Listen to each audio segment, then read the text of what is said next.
Hello po, magandang gabi. Ito yung ganap sa akin nung ako ay umattend ng wedding.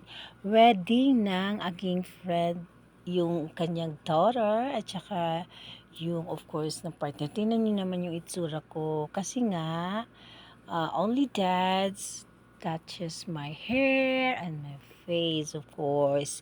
At iyan po ang ganap ng aking araw na yon nung papunta ako sa wedding. So, kasi ganoon, pag may wedding or whatever events na mga occasions, kailangan ko talagang paghandaan. Yan yung itsura ko before, na walang makeup. Tapos, yan, super, talaga, para akong Indian. Hindi ko malalaman kung ano ang beauty ko nito. Diba? Tapos, nagpa-hairstyle din ako. May pakulot-kulot dito sa dulo. Yan ang itsura ko, 'di ba? Kayo na lang humusga kung okay ba yung makeup. Basta sa akin, nagagandahan ako. Kasi hindi masyadong 'di ba?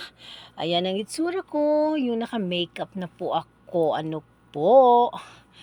At kailangan nating maghanda. 'Di ba? Para naman, hindi naman sa nagmamayabang, kailangan din na tayong maghanda. Ano po, no? Okay, yan po ang aking itsura.